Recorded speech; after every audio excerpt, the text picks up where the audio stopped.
नाजरीन, ईरान और इसराइल पिछली चंद दहाइयों से एक दूसरे के खुले दुश्मन बन चुके हैं और ईरान का कहना है कि वो इसराइल को दुनिया के नक्शे से मिटाना चाहता है और उसे तबाह करने की धमकियां दे रहा है, जबकि इसराइल अपनी तरफ से ईरान को अपना सबसे बड़ा मुखालिफ समझता है। लेकिन दोस्तों, क्या आप जानते हैं कि ऐसा हमेशा से नहीं था, बल्कि अगर तारीख पर नजर दौड़ाई जाए तो ईरान और इसराइल के दरमियान बहुत गहरे मरासम रहे हैं। लेकिन आज दोनों ममालिक एक दूसरे के खुले दुश्मन हैं। लेकिन ऐसा क्यों है? अपनी आज की वीडियो में मैं इन दोनों ममालिक में गुज़िश्ता 50 बरस के दौरान बिगड़ते हुए ताल्लुकात का जायजा लूंगा, तो वीडियो को शुरू से आखिर तक जरूर देखिए। मैं हूं मुमताज नियाजी और आप देख रहे हैं टॉप फैक्ट्स एंड आइडियाज। नए आने वाले मुअज़्ज़िज़ मेंबरान को खुश आमदीद। तो चलिए दोस्तों, आज की वीडियो शुरू करते हैं। नाजरीन, अगर तारीख को पीछे ले जाया जाए तो सन 1948 में अपने क़याम के साथ ही इसराइल के ईरान के साथ ताल्लुकात इस्तवार हुए। ईरान तुर्किया के बाद वो दूसरा इस्लामी मुल्क था जिसने यहूदी रियासत को तस्लीम किया। उस वक्त ईरान पर मोहम्मद रजा पहलवी की बादशाहत थी और ईरान मशरिक़ वस्ता में सबसे बड़ी यहूदी कम्युनिटी का घर था। दरहकीकत ईरान के सन 1989 के इस्लामी इनकलाब तक इसराइल और ईरान आपस में इत्तहादी थे। इसराइल ईरान को अरब रियासतों के खिलाफ इत्तहादी समझता था, जबकि ईरान ने खित्ते के अरब ममालिक के खिलाफ जवाबी कार्रवाई के तौर पर अमरीकी हिमायत याफ्ता इसराइल का खैर मकदम किया था। अपने क़याम के वक्त इसराइल अपनी जरूरत का 40% तेल ईरान से दरामद करता था और इसके बदले असलहा, टेक्नोलॉजी और ज़राई मसनूआत फरोख्त करता था। उस वक्त इसराइल ने ईरानी ज़राई माहिरीन को तरबियत भी दी थी और टेक्निकल इंफॉर्मेशन भी फराहम की थी, जबकि ईरानी मुसल्लह अफवाज की तश्कील और तरबियत में भी इसराइल का बहुत बड़ा हाथ था, जिसके एवज शाह ऑफ ईरान ने इसराइल को तेल की शक्ल में अदायगी की थी, क्योंकि उसकी बढ़ती हुई मईशत को ईंधन की जरूरत थी।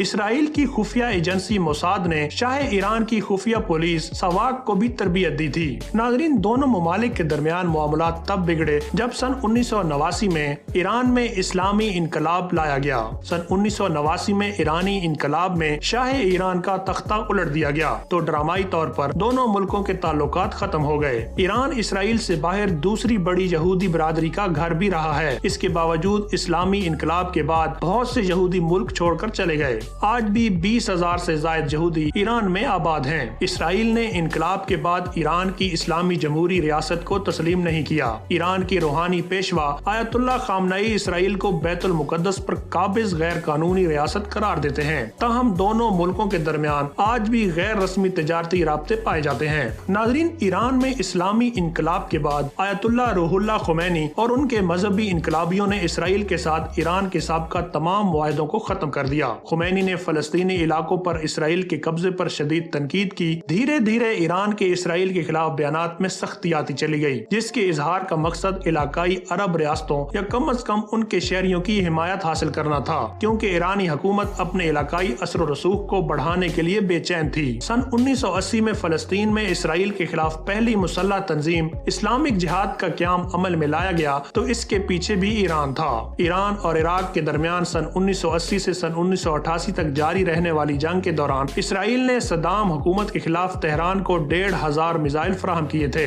सन 1982 में इसराइल ने पड़ोसी मुल्क लबनान पर हमला करके फलस्तीनी ग्रुप्स के खिलाफ कार्रवाई की तो इस दौरान दारुल हुकूमत बैरूत पर भी मुख्तसर वक्त के लिए काबिज हो गया। इस दौरान खुमैनी ने ईरानी पासदारान इनकलाब को लबनान के दारुल हुकूमत बैरूत में मकामी शिया मलेशियाओं की हिमायत के लिए रवाना कर दिया, जो मुल्क के जनूबी इलाके में शिया आबादी के मरकज से इसराइल के खिलाफ कार्रवाइयां करती है। हिजबुल्लाह मलेशिया जो इस हिमायत से परवान चढ़ी, आज लबनान में बराह रास्त ईरानी प्रॉक्सी समझी जाती है। नाजरीन, इसराइल ये इल्जाम आयद करता है कि हिजबुल्लाह ने दीगर मुल्कों में भी उनके मफादात के खिलाफ कार्रवाइयां की हैं, जिनमें सन 1992 में अर्जेंटाइन में इसराइली सिफारत खाने पर बम हमले में 29 अफराद की हलाकत, जबकि सन 1994 में यहूदी कम्युनिटी सेंटर पर हमले में 85 अफराद के मारे जाने का वाक़या शामिल है। दोस्तों, ईरान और इसराइल में सन 2005 में उस वक्त कशीदगी बढ़ गई जब सदारती इंतखाबात में तेहरान में अहमदी नयाद की हुकूमत कायम हुई। अहमदी नयाद ने मुतअद्दिद मौक़ों पर इसराइल के खात्मे के बयानात दिए। उसी बरस ईरान ने अस्फहान के एटमी प्लांट में यूरेनियम की अफजूदगी शुरू की। जब सन 2015 में आलमी ताकतों ने ईरान के साथ मुज़ाकरात में एटमी हथियारों के हवाले से मुआहदा किया तो इसराइली वज़ीर आज़म नेतन्याहू ने इसको तारीखी गलती करार दिया। दिया था। सन 2018 में जब उस वक्त के अमरीकी सदर ने ईरान के साथ मुआहदे से निकलने का ऐलान किया तो इसराइली वजीर आजम ने सबसे पहले इसको खुश आइंद कहा। अमरीका के मुआहदे से निकलने के बाद ईरान ने एटमी प्लांट में यूरेनियम की अफजूदगी दोबारा शुरू करने का ऐलान किया।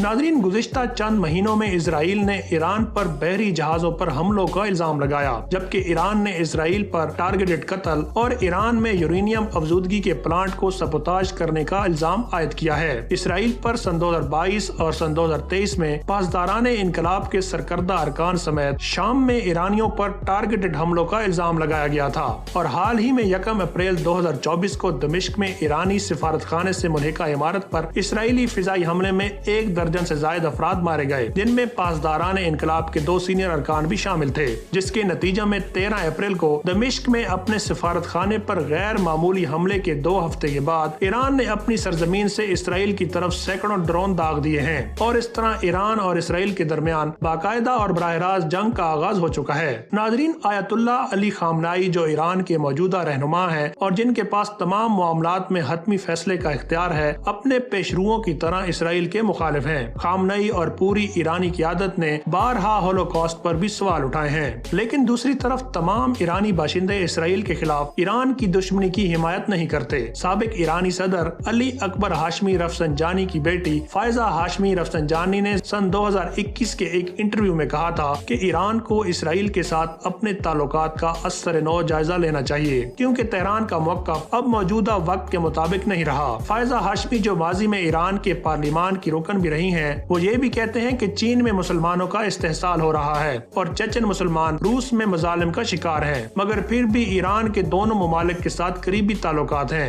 जबकि तेहरान यूनिवर्सिटी में पढ़ाने वाले मुमताज माहिर सियासियात सादिक ज़ीबा कलाम ने इसराइल के हवाले से ईरान की पॉलिसी पर बारहा तनकीद की है। वो कहते हैं कि इस मौक़िफ़ ने मुल्क को बैनुल अक़वामी सतह पर अलग थलग कर दिया है, लेकिन इस्लामी जमहूरिया ईरान के चंद कट्टर हामी इसराइल के खिलाफ मुल्क के मुखालफाना मौक़िफ़ की हिमायत करते हैं और इसे बड़ी ताकतों के खिलाफ देखने के ख्वाहिशमंद हैं। और ईरानी हुकूमत के कुछ हामी गजा जंग के तनाजुर में इसराइल पर हमला करने या खुद ईरान पर हमलों का बदला लेने में ईरान की तवील हिचकिचाहट से नाराज हैं। वो कहते हैं कि फलस्तीनी कॉज के अहम चैंपियन के तौर पर ईरान की साख की कमी और इसराइल का बराह रास्त मुकाबला करने में हिचकिचाहट पर मायूसी बढ़ रही है।